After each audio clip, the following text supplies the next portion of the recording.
Muchas gracias. Gracias por estar aquí con nosotros en Economía de Frente. A pesar de que vivimos los últimos minutos del 2022, tenemos que conceder tiempo para el análisis de cómo tira la economía estadounidense, hacia dónde tira y cómo llega a afectar a la economía mexicana, que también tiene que seguir sin lugar a dudas a la de su principal socio comercial, la Unión Americana. Así es que iniciamos con Ernesto Farel Santoscoy en estos últimos momentos del 2022, oportunos análisis que a usted, sin lugar a dudas, le van a servir. Así es que, sin más preámbulo, iniciamos el programa. Gracias, bienvenidos, bienvenidas.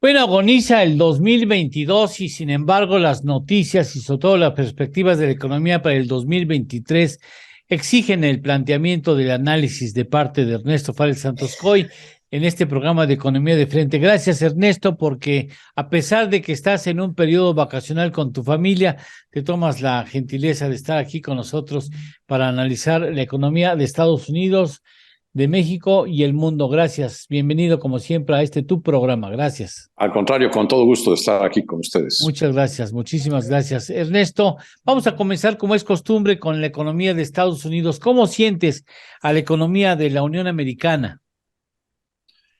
Bueno, empieza a haber más señales de una desaceleración de la actividad económica, vamos a decir, muy graduales, pero que pueden ser preocupantes para una economía, por ejemplo, como la mexicana, que depende en mucho de lo que suceda en la actividad económica en Estados Unidos.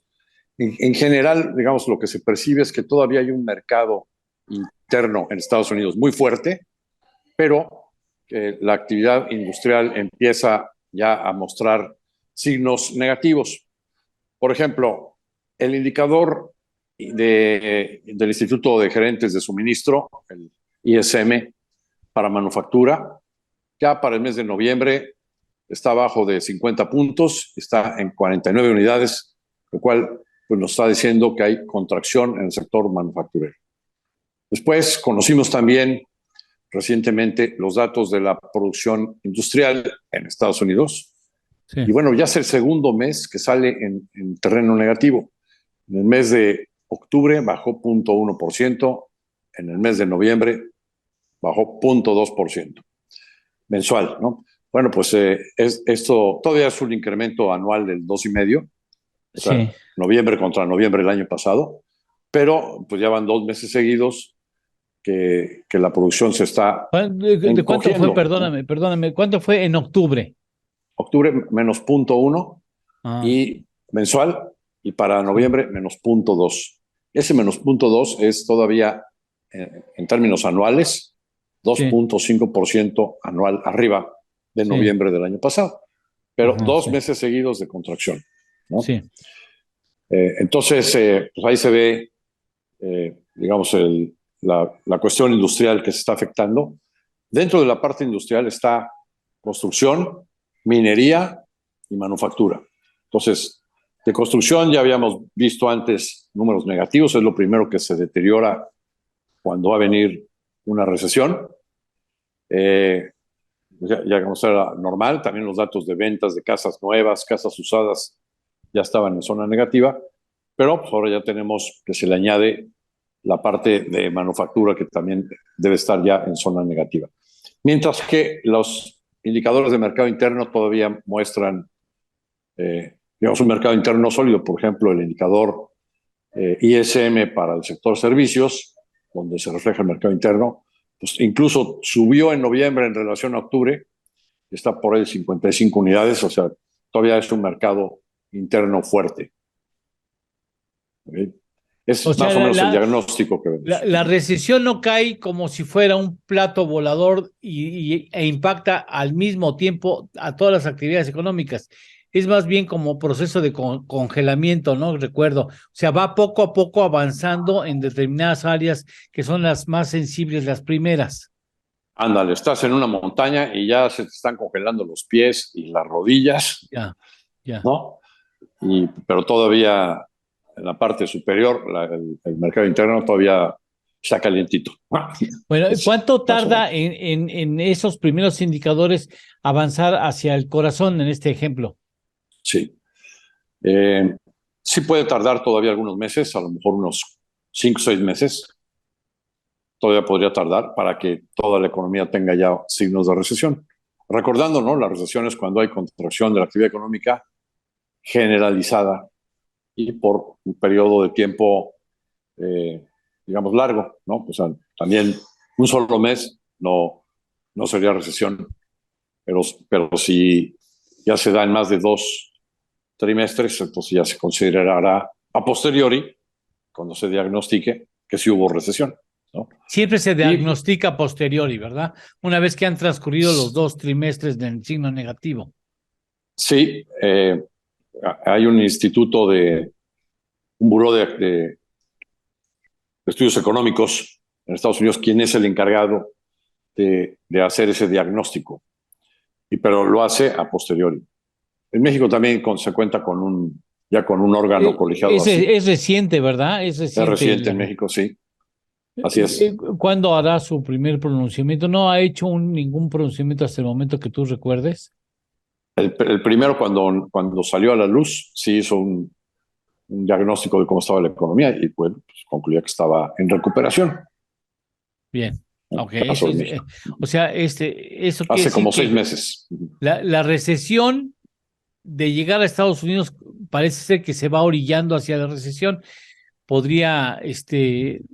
Podríamos darnos cuenta de ella en la segunda mitad del año entrante. En el segundo trimestre, a lo mejor, podríamos ya estarlo viendo, ¿no? Sí, Pues a lo mejor en abril o mayo, ya los síntomas son más claros, ¿no? ya, perfecto. ¿Y el proceso de contagio en la economía mexicana en cuánto tiempo se llega a apreciar? Sí, lo que hemos visto en el pasado es que más o menos un trimestre después de que en Estados Unidos ya se da el deterioro, se contagia también a la economía mexicana o se contamina. Y entonces un trimestre después verías también signos de recesión en la economía mexicana. Ustedes hacen en Bursamétrica, consultores, ustedes hacen un análisis y una prospectiva, hacen algunos pronósticos en materia económica. ¿En cuánto ven a la economía de Estados Unidos para el 2023? Sí, nuestro escenario base es una contracción del 0.5% en el año, o sea que todo el año sea negativo. Sí, Acaba de salir una encuesta que hizo Bloomberg entre 70 economistas o bancos de inversión americanos y la conclusión ahí es que el 70%, 7 de cada 10, sí están pronosticando una recesión y el consenso de los analistas anda en una cifra de alrededor del 0.3% positivo. Bueno, pues para que sea 0.3 todo el año positivo, pues debe haber algunos trimestres en negativo, ¿no? pero en ese caso puede haber 2 trimestres en negativo, pero rápido se recupera. O sea, es Eso posible que sería haya. una recesión ligera. Mira, el promedio de las recesiones Sí, es de una duración de 9 meses, o sea, 3 trimestres. 3 trimestres, ese es el promedio. Más profundas, más graves, han llegado a tardar 14, 18 meses. Cuando es todavía más tiempo, como fue en la Gran Depresión, yo ya no es recesión. ya no es recesión, sí, ya Ya no no es es recesión, recesión. ¿No tiene sino, nada que ver con la profundidad del de que se catalogue como depresión? no, sí, si es más profunda y más larga, entonces ya es una depresión ¿Qué económica. sería profunda para que sea depresión? ¿Menos qué? Por ejemplo, un -2, -3, -5, todo eso, así, o sea, así de fuerte, y que dure, pues no 14 meses, sino que dure 2 años, 3 años. Entonces ya Ahora, estás hablando de una gran qué depresión. bueno, una gran depresión. Qué bueno que lo mencionas porque, y espero no equivocarme, pero de la Gran Depresión de los 29, Europa, porque se contagió en todo el mundo, ¿eh? Hubo Así contagio en es. todo el mundo. De lo que yo recuerde es que Europa logró recuperarse de la depresión, de la Gran Depresión del 29, cerca de 10 años después. Mira, apenas estaba recuperando cuando entraron a la Segunda Guerra Mundial. Sí, bueno. ¿No? Bueno, pero las guerras mundiales actuaron también o fungieron como motor de actividad económica, ¿no? ¿Qué digo? Qué doloroso decirlo, pero Mira, si una guerra genera, digamos, una guerra fuera del territorio de Estados Unidos, genera actividad económica, si Estados Unidos tiene que ver con la venta de armas, ¿no? Porque la sí, industria de armamento se reactiva. Eh, Cuando hay una guerra, por ejemplo, en Europa, la Segunda Guerra Mundial, bueno, pues durante la guerra la economía se destruye completamente, igual que la infraestructura física y demás, lo que está pasando en Ucrania. Pero pero después, después, ¡boom! cuando termina la guerra, la posguerra, normalmente la posguerra pues, es una época de recuperación económica. Y de recuperación económica muy importante. A México le fue Así bien en es. la Primera y la Segunda Guerra Mundiales. Nos fue Sí, sí, bien México tuvo una situación privilegiada porque pudimos estar como surtiendo proveedor, de, claro. exacto, proveedor de algodón para uniformes, ¿no? Parece mentira, Y hasta de chicle, ¿verdad? de chicle De natural, sí, sí. granos, de granos, Sí, ¿no? sí. De vegetales, verduras. Bueno, pues sí se vio beneficiada la economía mexicana en esa horrible Segunda Guerra Mundial. Bueno, pues yo creo que vale la pena, ya que estamos a punto de iniciar el segundo bloque, que hagamos una pequeña pausa, si estás de acuerdo, Ernesto, y le seguimos revisando a ver qué es lo que queda por atender de la economía de Estados Unidos y nos pasamos a la de México, si estás de acuerdo, ¿sí? Sí, con todo gusto. Sale. Hacemos una pausa y continuamos. Estamos en Economía de Frente.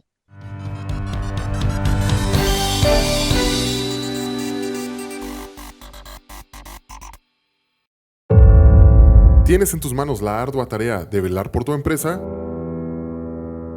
No te preocupes, no estás solo. IDC Online es tu fiel aliado a través de sus útiles herramientas como calculadoras, indicadores financieros, salarios mínimos, formas y formularios, cuotas de seguridad social, legislación y criterios, impuestos sobre nóminas, IDC seminarios, artículos en tendencia y casos prácticos para un análisis más profundo. Incluso puedes escuchar nuestro podcast dentro del sitio. ¿Te interesa regularizarte ante el IMSS? Bueno, los interesados deben comunicar tal intención al Seguro Social Y leer diferentes artículos en las diferentes secciones que te esperan dentro de IDC Online. Secciones como Seguridad Social, Laboral, Fiscal, Contabilidad Fiscal y Finanzas. Podrás estar al día en todos los temas para mantener en orden tu empresa y todas sus áreas. IDC Online es accesible a través de todo dispositivo electrónico como computadoras, tabletas e incluso está en la palma de tu mano en tu celular. Solo ingresa a idconline.mx y comienza a navegar. Recuerda, IDC Online es tu mejor aliado.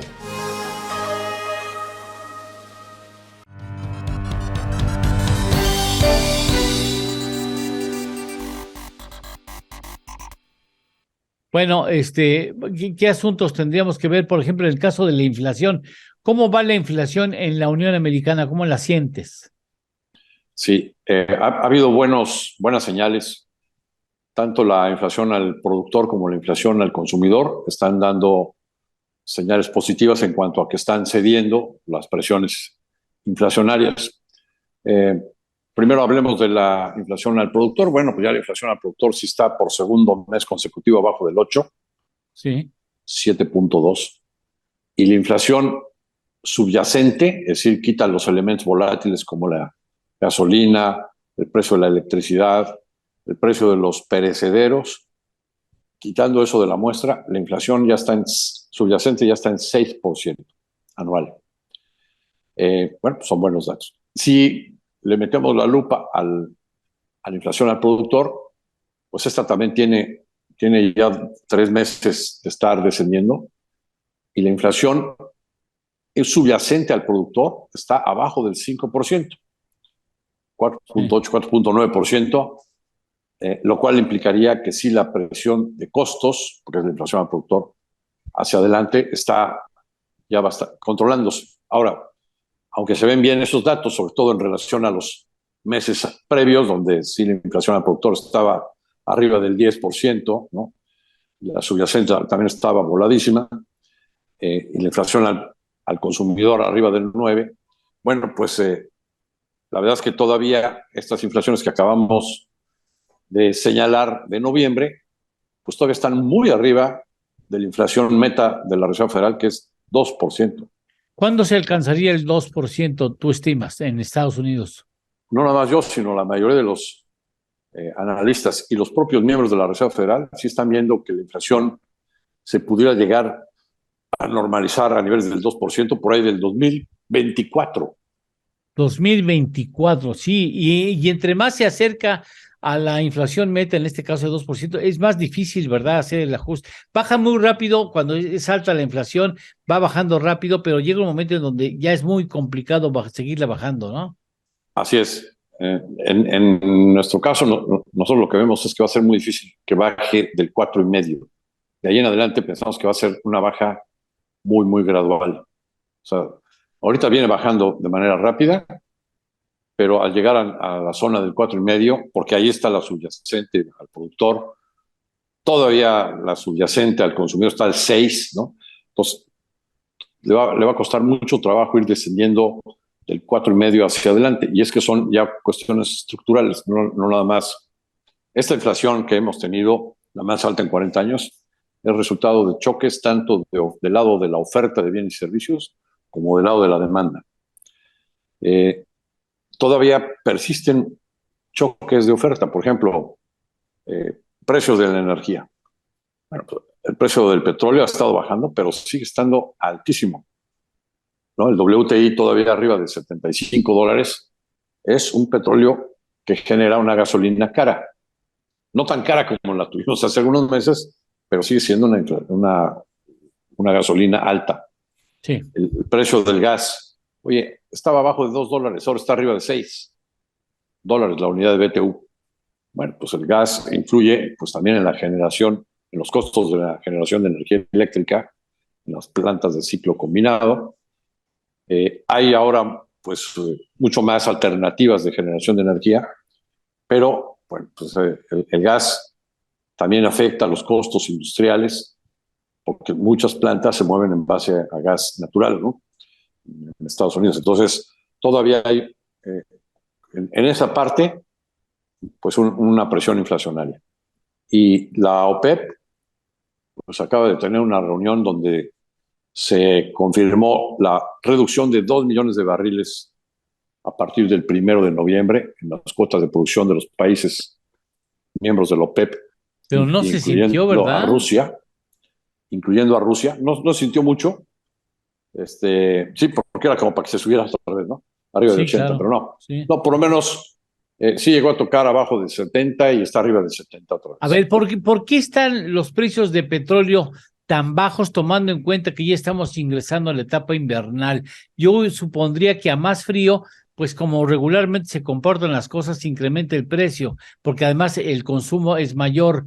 ¿Por qué en esta ocasión los precios están iniciando la etapa invernal? Están 70 altos. Sí, varios factores, mira. Tradicionalmente sí había una época estacional de precios altos en el invierno en el hemisferio occidental, en el petróleo, por calefacción. Pero en los últimos 10 años, más o menos, ahora la estacionalidad está más marcada en la época de verano, porque los americanos, que son los que marcan el precio, pues salen de vacaciones en automóvil y entonces consumen más gasolina. Entonces ahora hay más fuerte estacionalidad de precios más altos en el verano que en el invierno. A su vez, hay otras maneras, como decíamos, de conseguir la calefacción gas natural o otras, ¿no? Con las nuevas energías renovables. Pero el otro aspecto del otro lado, y es opuesto, es qué está pasando con Ucrania y Rusia. Rusia como proveedor tanto de crudo como de gas para Europa, particularmente para Alemania, ¿no? Bueno, pues todavía no se ha dado, pero en cualquier momento Putin podría emitir un decreto donde deja de surtirle de crudo y de gas Uy, a los países que se uy. adhirieron al esquema de un precio máximo tope para las importaciones de petróleo y gas ruso. Pues, si esa es la respuesta de Putin, pues en el momento que no se le surte de crudo y gas, pues el precio pues, tendría que subir, ¿no? Luego está la cuestión de Irán, un país al que hoy lo tienen relegado en el mercado occidental de petróleo, nadie le puede comprar, Sí. pero que puede surtir 3 o 4 millones de barriles diarios. Y bueno, pues está ahorita surtiéndole a China.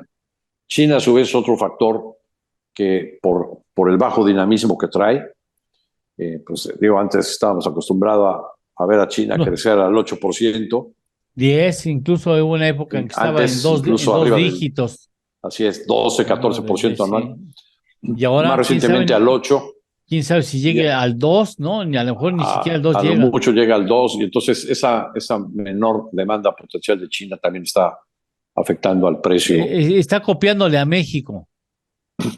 Está copiándole a México. No, pero ya fuera de relajo, tiene un problemón China con sus contagios de COVID, o sea, hay pronósticos que hablan de millones de muertos ahora que ha flexibilizado su política en materia de salud y contingencia de la salud. Sí. Cada vez que ha habido olas de distintas cepas, pues llega a frenar la actividad económica por el confinamiento estricto en más de 40 ciudades, ¿no? Y le pega al suministro de bienes y servicios de todo el mundo, otra de las presiones estructurales, junto con lo de la energía. Sí. Pues la irregularidad en el suministro, en las cadenas globales, pues también es un choque de oferta que es difícil de bajar. Bueno, y siguiendo con el tema de la inflación, otro asunto, aspecto, factor adicional es la presión salarial, particularmente en Estados Unidos, ¿no? Los salarios han aumentado en términos anuales alrededor del 5,5%. Y bueno, con una inflación del 2%, que el salario esté creciendo más del doble, ¿no? Con una meta de inflación del 2%.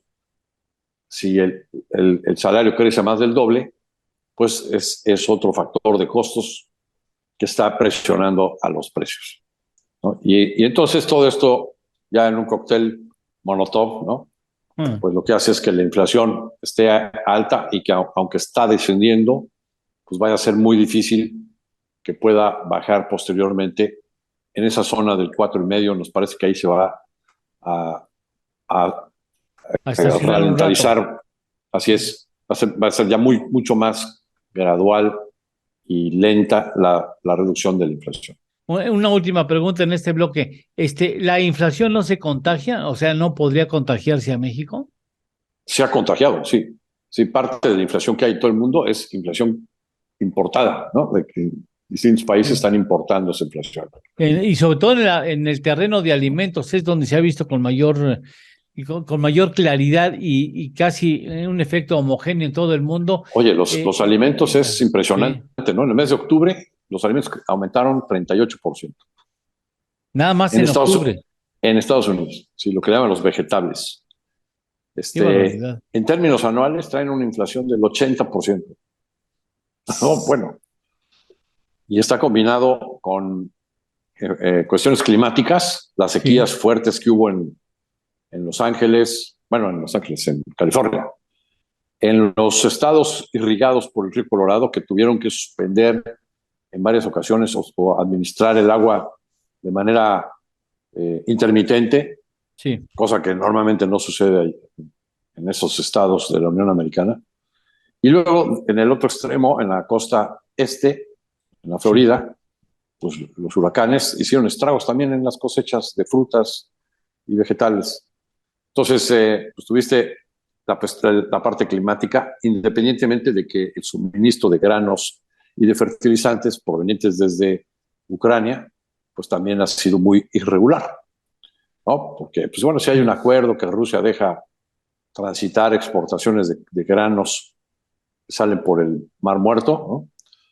Pero pues, a cualquier provocación pues, vuelve a cerrar la posibilidad de que salgan las mercancías y entonces vuelve a haber presión inflacionaria del lado de los granos y los fertilizantes a nivel mundial, ¿no? Bien. Vamos a pausa, ¿no? Terminamos el segundo bloque, vamos a una tercera aproximación y regresamos. Estamos en Economía de Frente.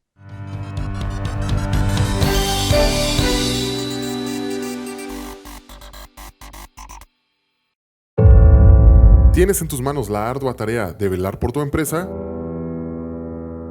No te preocupes, no estás solo. IDC Online es tu fiel aliado a través de sus útiles herramientas como calculadoras, indicadores financieros, salarios mínimos, formas y formularios, cuotas de seguridad social, legislación y criterios, impuestos sobre nóminas, IDC seminarios, artículos en tendencia y casos prácticos para un análisis más profundo.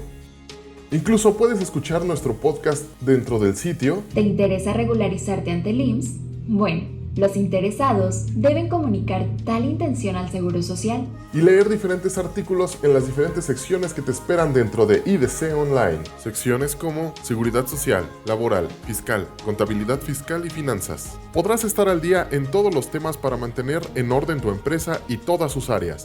IDC Online es accesible a través de todo dispositivo electrónico como computadoras, tabletas e incluso está en la palma de tu mano en tu celular. Solo ingresa a idconline.mx y comienza a navegar. Recuerda, IDC Online es tu mejor aliado.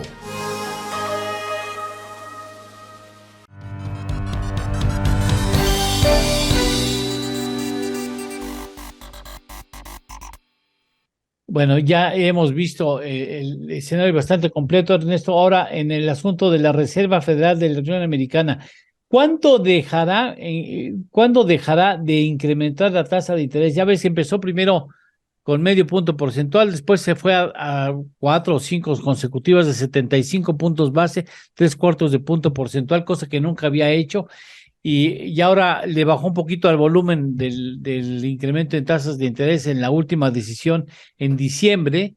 Le incrementó 50 puntos base o medio punto porcentual. ¿Qué es lo que sigue? ¿Tú cuánto crees que ya comenzará a ir hacia 1/4 de punto porcentual o incluso suspender temporalmente el proceso de incremento en las tasas? Hay que ser enfáticos que lo que estamos viendo de una recesión hacia el 2023 es resultado de una recesión inducida, ¿no? Como un coma inducido a un paciente. Es algo que pues, tienen que los bancos centrales tienen que provocar para tratar de contener las expectativas y todo este cóctel de presiones inflacionarias del lado de la oferta y de la demanda. Tienen que destruir demanda, sobre todo, ¿no? Y entonces, pues es una recesión relativamente ligera, no es una crisis financiera como la que tuvimos en 2008, 2009, por la crisis hipotecaria, o la que tuvimos después de la fiebre del Nasdaq a principios de este siglo, sino que es una recesión inducida y que debe ser relativamente ligera.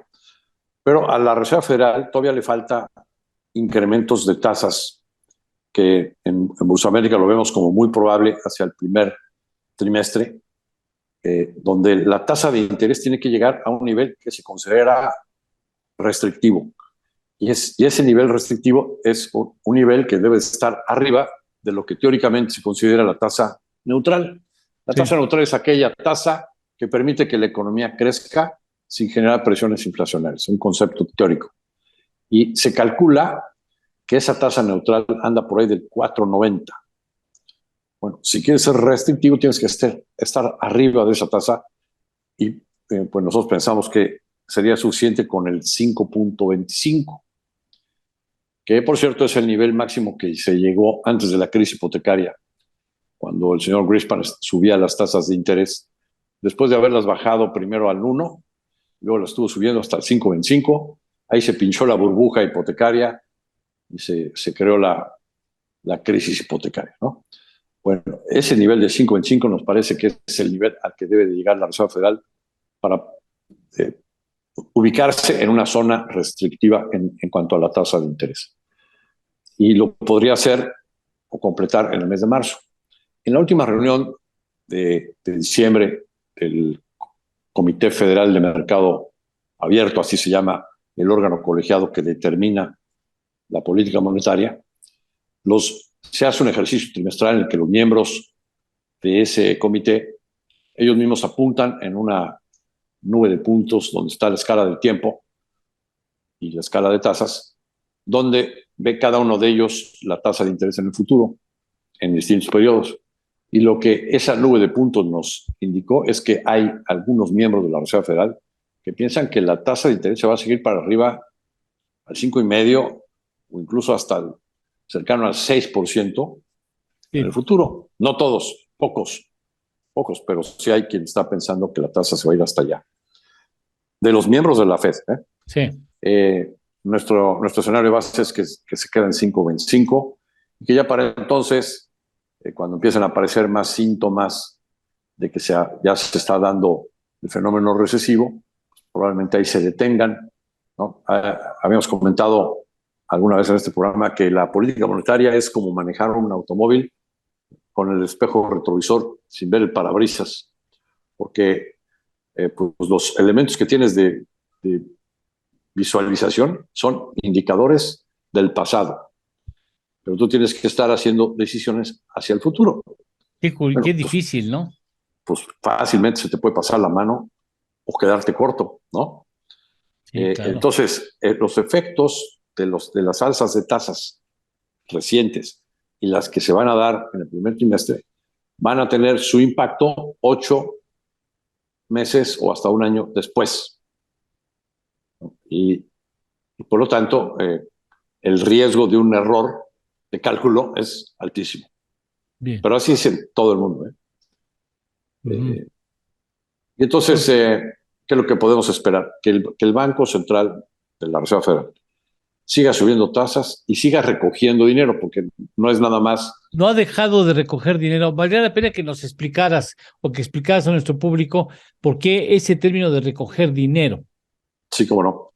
Cuando empezó la pandemia, regresaron a sus políticas monetarias extremas, los de la Reserva Federal, que habían iniciado por primera vez en la crisis hipotecaria, ¿no? Al darse la crisis hipotecaria, implementaron políticas extremas y se repitieron con la pandemia, que consiste en bajar la tasa de interés a 0, o algunos otros bancos centrales como el de Japón, ¿no? Que tiene su tasa de interés en menos 0,1, o sea, en zona negativa. Y junto con eso se ponen a comprar bonos del gobierno, bonos del Tesoro, y también papel de deuda de las agencias federales de hipotecarias, Freddie Mac, GMAT, ¿no? Bueno, estas compras de bonos se hacen porque se los compran estas tendencias de bonos a los bancos comerciales. Sí. Y reciben los bonos, la Reserva Federal, y a cambio paga con dinero. Esa es la manera en la que se crea dinero. Sí. En la época de la pandemia se crearon varios billones de dólares, cerca de 4 o 5 billones de dólares. Impresionante. Bueno, pues ahora tienen que recoger ese dinero. Es dinero que se creó en exceso. Y bueno, pues en eso están. Oye, Están a ver, recogiendo dinero. A un ritmo de más o menos 1.500 millones de dólares al año. Sí, 1.5 billones de dólares al año. A ver. Perdón. A ver, sí. Es que lo que tú nos estás diciendo sugeriría la posibilidad de que cuando el gobierno estuvo entregando recursos fiscales a los ciudadanos, a las familias para que resistieran la pandemia, y la gente seguía recibiendo, quienes trabajaban su salario, ¿no? No dejaban de recibirlo. A lo mejor se creó un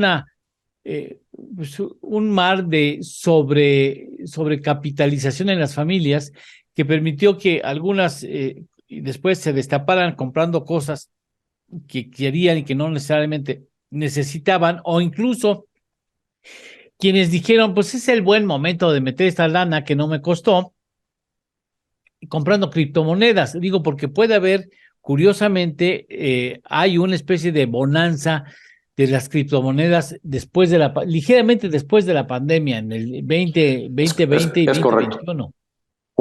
Cuando se está en proceso de creación de dinero, todos los mercados, todos, se inflan. Los mercados de materias primas, el oro, ¿no? Se fue a $2,000 la onza. El petróleo, pues a $120 el barril. El maíz, pues a cerca de $800, ¿no? La tonelada, el bushel. El oro, ya comenté. Sí. La plata, el cobre, todo se infló. Y el dólar se debilitó contra todas las monedas. Los precios de las acciones también. Y estas medidas de inyectar dinero a través de la compra de bonos es también para que se pueda influir en las tasas de interés de largo plazo con esa estrategia de comprar bonos. De tal manera que se le está metiendo la mano negra, no nada más a la tasa un día, que es la que se fija por decreto en los comités de política monetaria de cada banco central, Sí. sino que con esta estrategia pues también se genera que la tasa de interés de largo plazo de los bonos del Tesoro, por ejemplo, de los bonos M del gobierno mexicano, pues tengan una tasa exageradamente baja. En el caso de los bonos del Tesoro llegaron a estar abajo de 1,30% anual a 10 años, ¿no? Y entonces, cuando viene la época en la que suben las tasas y se recoge dinero, como la que estamos viviendo, lo normal es que los mercados se vayan desinflando. En el caso de las criptomonedas, por ejemplo, el Bitcoin llegó a subir y subir y subir como loca hasta $67,500 por una unidad de Bitcoin. $67,500. Bueno, pues que ahora está en $16,000. Bueno, pues esa desinflada se debe precisamente a que cambió la política monetaria y en lugar de estar creando dinero, pues ahora está recogiendo dinero. Pero incluso los mercados se adelantan a los hechos, ¿no? Claro. Sin embargo, en esta ocasión no todo está desinflándose. ¿Por qué? Pues porque está el factor de Rusia y Ucrania, está el factor de los confinamientos en China, que interrumpen las cadenas de suministro, está el factor de los costos salariales y pues la Reserva Federal, que se tardó muchísimo en actuar, que propició que la inflación saliera de control y pues eso hace que no todo se esté desinflando tanto como acabamos de hablar. Por ejemplo, las sequías, ¿no? Y los huracanes han influido también en que suban los precios de los alimentos, de los vegetales. Entonces hay otros factores que están ahí interviniendo para que no todo se desinfle como normalmente sucedería ante esta estrategia que estamos viendo que se generaliza, ¿no? Ahora fue curioso ver cómo después de que la Reserva Federal solo incrementó medio punto la tasa, al día siguiente estaban el Banco Inglés, el Banco del Euro, el de Australia, el de Canadá, el Banco de México, todos siguiendo lo que estaba haciendo la Reserva Federal, incrementando en solo medio punto la tasa de interés. El único banco central que ha aventado la política extrema monetaria y nunca ha parado, pero apenas acaba de dar una señal hace unos días de que ya va a desarticular su política monetaria extrema, es el Banco de Japón, que es un fenómeno interesante, ¿no? Ellos son los primeros que empezaron con las políticas monetarias extremas, ya que desde... en los 80, ¿no? 30 años, sí, llevaban 30 años sin crecer y con una deflación, fenómeno de deflación en lugar de... Que es terrible, ¿no? Dicen. Terrible. Y los precios para abajo en lugar de subir. Y entonces se implementaron estas políticas extremas y en la crisis hipotecaria, pues las profundizaron, ¿no? Las hicieron más grandotas en cuanto a crear yens y la tasa de interés, pues ya no la bajaron al 0, sino al -0.1. Y no habían nunca intentaron normalizar su política monetaria. Lo que sucedió en estos días es que el señor Kuroda, el presidente del Banco Central, pues ya dio el anuncio de que lo que están intentando es, así como hay una meta de la tasa de interés a un día, que es menos 0.10, pues ahora también ampliaron en lugar de 0.25 la tasa del bono del Tesoro japonés a 10 años. Sí. Ya van a tener como objetivo que pueda irse hasta el 0.50. No me digas. Qué barbaridad. Bueno, esa ya es una señal de, válgame Dios, se movió el tapete a todos los mercados del mundo. De que el Banco Central de Japón también va a empezar a normalizar con esta primera medida su política monetaria en el futuro. Bien. Y entonces pues tendremos esa coincidencia de todos los bancos centrales actuando al unísono, recogiendo dinero y subiendo tasas. Bien, le va a pegar a la actividad económica del mundo, obviamente. Perdón. Claro, por supuesto. Vamos a una pausa y para que atendamos en el último segmento el asunto de México, ¿cómo lo ves? ¿Sí? Con todo gusto.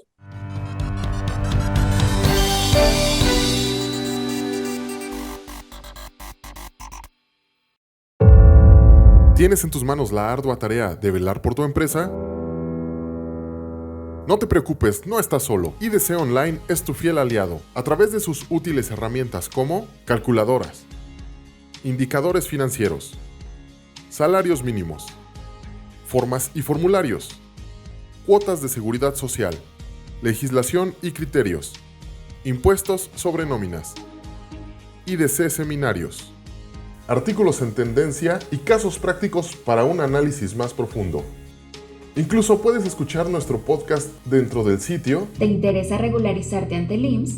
Bueno, los interesados deben comunicar tal intención al Seguro Social y leer diferentes artículos en las diferentes secciones que te esperan dentro de IDC Online. Secciones como Seguridad Social, Laboral, Fiscal, Contabilidad Fiscal y Finanzas. Podrás estar al día en todos los temas para mantener en orden tu empresa y todas sus áreas. IDC Online es accesible a través de todo dispositivo electrónico como computadoras, tabletas e incluso está en la palma de tu mano en tu celular. Solo ingresa a idconline.mx y comienza a navegar. Recuerda, IDC Online es tu mejor aliado.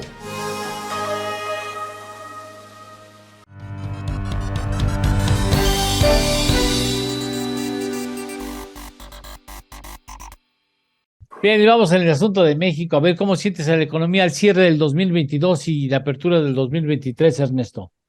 Muy bien. Vimos meses extraordinarios de un vigor que no estaba previsto para la economía mexicana durante agosto, septiembre y octubre. Conocemos el IGAE, que es el PIB mensual de septiembre, con un crecimiento de casi 5%. Prevemos un crecimiento de alrededor de 5% para el mes de octubre. Nuestra estimación es 5.3%. El INEGI, en su estimación oportuna, también piensa que va a ser por ahí del 5%, octubre. Esa cifra la vamos a conocer mañana, el 23 de diciembre. Pero no conocemos todavía noviembre, ¿no? Y con nuestro indicador anticipado de la economía de México más oportuno, que es el IBEM, nosotros estamos viendo un frenón de la actividad económica y estamos estimando un crecimiento a tasa anual del 1.4% anual. Después de crecimientos del 5%, un mes después, un crecimiento inferior al 2%, ¿no? 1,5% más o menos. Bueno, muy bajo. El INEGI publicó también su indicador oportuno para noviembre y lo puso en 4.2. Bueno, pero el propio INEGI ha sacado otros indicadores. Por ejemplo, sacó un nuevo indicador de consumo privado, un indicador oportuno del consumo privado, y lo ve negativo en noviembre, ¿no? En nuestro indicador IBEM tenemos a su vez un parámetro que es las ventas de las cadenas comerciales afiliadas a la ANTAD bajo tiendas comparables con el año pasado y le quitamos la inflación, bueno, pues salió 1.6% anual negativo, noviembre contra noviembre del año pasado.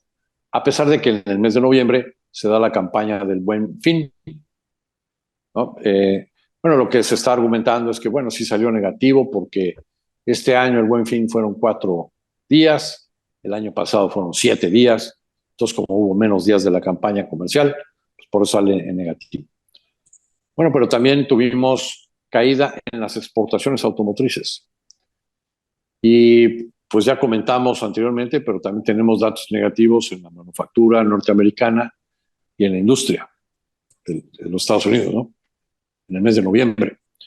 Entonces, pues nosotros sí estamos viendo que se empieza a dar un frenón en así le llamamos, ¿no? En la actividad económica hacia finales de este año. Y pues hemos tenido que revisar ligeramente para abajo el pronóstico del PIB para todo el año. En lugar de un 3.1 que estábamos viendo, solo lo estamos situando en un 2.7, 2.8, que es por donde podría terminar el PIB de todo el año. Si es que el diagnóstico que estamos viendo es el correcto, ¿no? Esta cifra de noviembre la vamos a conocer por ahí del 23, 24 de enero. Ya.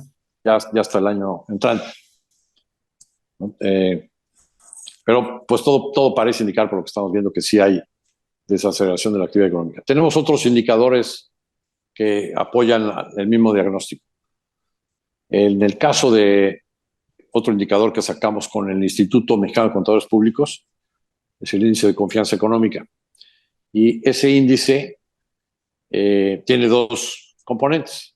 La percepción sobre la situación actual, que salió en negativo para el mes de noviembre.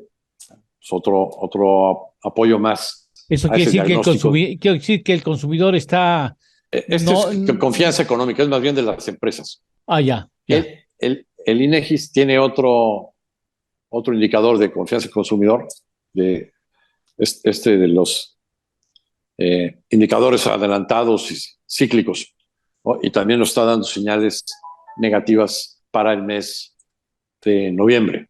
Sí. Entonces, ese sí tiene que ver también con si el consumidor se embarca o no se embarca en más créditos, ¿no? Para comprar, por ejemplo, bienes durables, ¿no? Como televisores, refrigeradores y fierros viejos que venden, ¿no?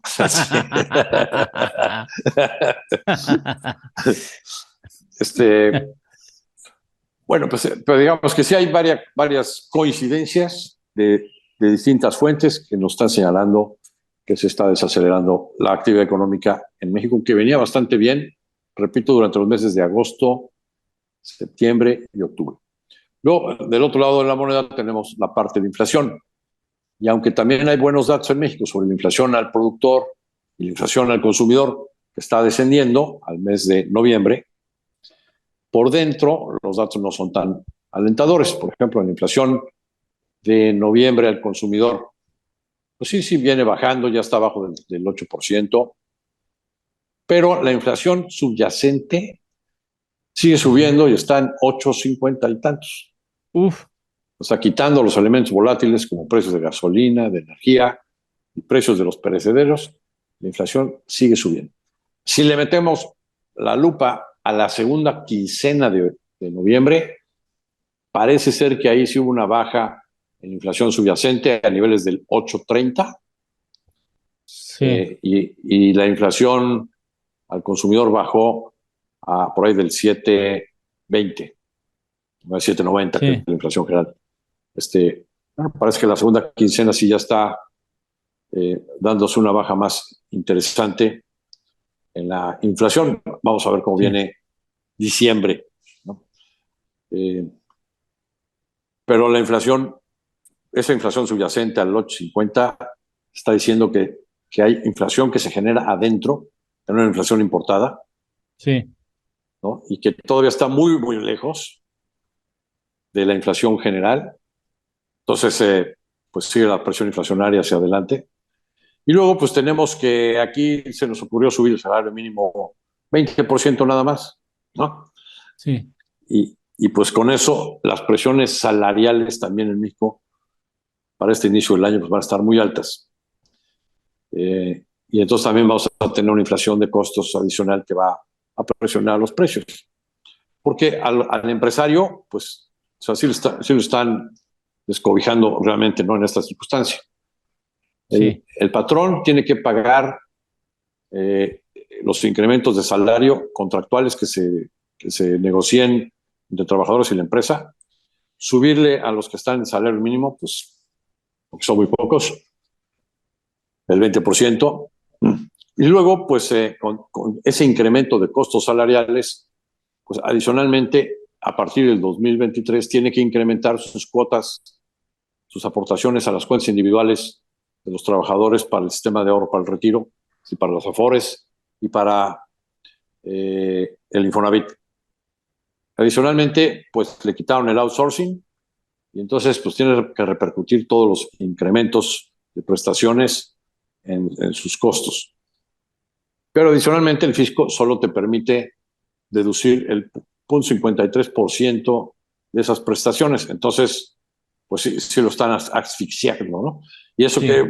que va a generar, pues, que el empresario no tenga otra salida más que incrementar en donde sea posible, hasta donde sea posible, los precios de sus productos para tratar de subsistir, ¿no? Eso Sí. es lo que va a darse, sobre todo en el primer trimestre del año entrante. Qué barbaridad. Oye, Entonces el Banco de México pues, va a tener que seguir Sí. subiendo su tasa también, ¿no? Si vemos que la tasa del Banco de México pudiera llegar al 11%. Al 11%. 11% para marzo. ¿Sabes cómo ha impactado esto en las tarjetas de crédito, Ernesto? No, terrible, ¿no? O sea, la inflación, el alza en las tasas, hasta hace relativamente poco tiempo las tasas de interés que se cobran en las tarjetas de crédito estaban sobre el 70-75%. Mira, son tan altas las tasas en las tarjetas de crédito que los incrementos que se dan en estas otras tasas de interés, me parece, no repercuten tanto. Digamos, porque la tasa está altísima. Entonces, bueno, sube la tasa pasiva de los bancos, pero pues, la tasa de las tarjetas activas tan alta, ya no tiene ni para qué subirse, ¿no? Es mi impresión, que no suben tanto. Pero ya están subiendo muy duro y eso le genera un problema al banco posterior, porque va a empezar a tener una cartera vencida mayor, ¿no? Sí. Pero tengo la impresión de que ya estaban altas de por sí. Y hay algunas otras, o sea, es que hay muchos tipos de tarjetas. Hay tarjetas que sí estaban en tasas del 20%. No dudo que esas sí tengan ahora tasas del 30 y tantos, ¿no? Conforme a subir las tasas. Pero la generalidad de las tarjetas comunes y corrientes andan por ahí de los 70s de tasa de interés de siempre, ¿eh? Pero sí tiene razón, en un escenario de recesión, con inflación alta, ¿no? Y donde empieza a haber menos puestos de trabajo o corredero de gente en una recesión, pues entonces sí, los bancos sufren mayor cartera vencida, y si no hacen las reestructuras, no se hacen los locos, como sucedió durante la pandemia, que la propia autoridad les flexibilizó los criterios para que pudieran hacer reestructuras sin que tuvieran que pegarle al capital de los bancos. Si no hacen esas reestructuras, pues entonces sí se puede dañar el capital de los bancos y entrar a un círculo vicioso que nos lleva a lo que en inglés le llaman un credit crunch, ¿no? Donde el mercado de crédito se colapsa. Bien. Ernesto, hemos llegado al final del programa y otro poquito más y nos pedimos prestado el siguiente. Así es que te agradezco en esta ocasión tu gentileza de estar aquí con nosotros en tu programa de Economía de Frente. Muchas gracias. Al contrario, encantado de estar con ustedes. ¿Qué tal? Muchas gracias. Una muy feliz Navidad a todos. Y hasta la próxima semana. Y gracias por haber hecho una pausa en tus vacaciones, tus merecidas vacaciones, para atender esta responsabilidad que tenemos con los televidentes. Muchas gracias. Con todo gusto y muy feliz Navidad a todos. Muchas gracias. Nosotros hasta aquí, Economía de Frente.